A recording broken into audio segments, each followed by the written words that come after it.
For leaders of the Hindu faith, the temple grounds are sacred. No alcohol or meat allowed on the premises. But some priests say they routinely had to clean up beer and meat after parties at the Hindu Temple of Georgia.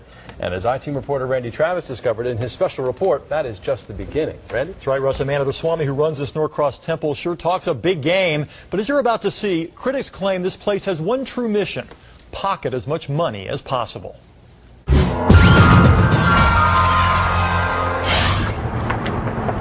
Before you enter the Hindu Temple of Georgia, you must leave your shoes outside. But on the inside, wallets are always welcome. How do you want to do this? Well, I don't have any money on me now. That's fine. You can pay through credit card. The I-Team took a hidden camera inside this Norcross Temple to ask about renting the huge auditorium for a family reunion. The ad in the official temple magazine said rentals started at $499. It wound up being just a little bit more. It will be around $4,000 to $5,000. $4,000 to $5,000 for the evening. Yeah.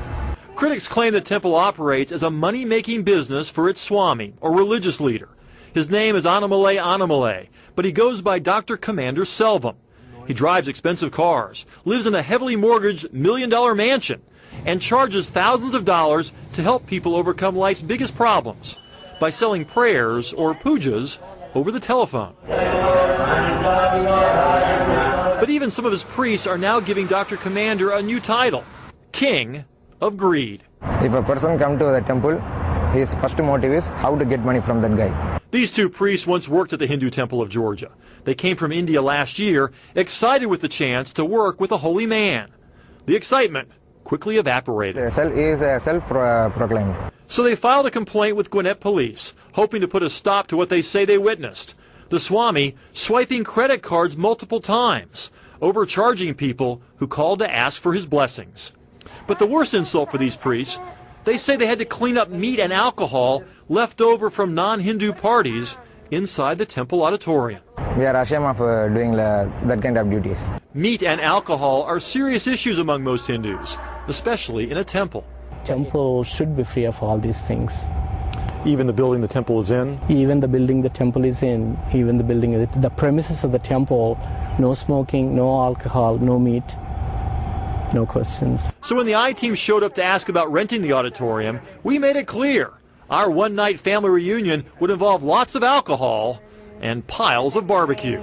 Could we cook it outside and bring it in, or? You can cook it outside and you can bring Okay. it. But we didn't just ask the temple's chief priest Sharma, we asked the Swami himself. Could we bring alcohol, beer, and wine? Except drugs, you can bring anything here. He is not qualified at all.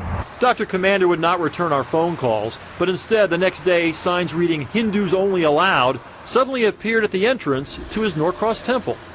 Dr. Commander filed his own police report, accusing the two priests of stealing money. They deny that and claim the Swami kept them here against their will until they could finally flee back home to India.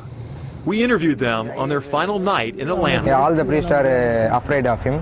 The two priests also claim Dr. Commander misled them about how many other temples he had across the country. Listen to what he told us about the location of his temples. Here in California, one in Houston, Texas. Oh, yeah? One in Virginia. Oh. I got in 19 countries, actually. The I-Team found no records of an actual temple connected to Dr. Commander in any of those states. But look at this.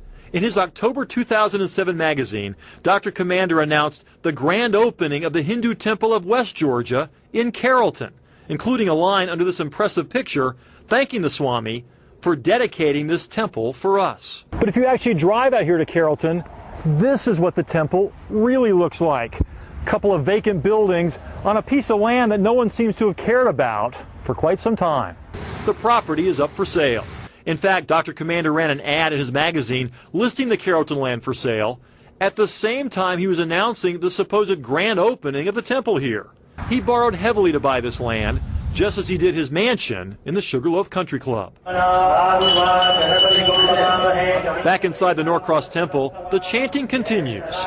Pujas, prayers for a price. You can give some donation. Oh, I don't have. Do you have? I think it's in the car. My wallet's in the car. And that was a good decision. Now I want to show you what one follower says she got from Dr. Commander. She had severe stomach pain, so she says he sent her this: sand taken from a cobra's pit while he says the cobra was still in there. Now, she was supposed to rub the sand on her stomach twice a week with a wet cloth, then rub some of this stuff. I'm not quite sure what this is. It's sort of jelly material here.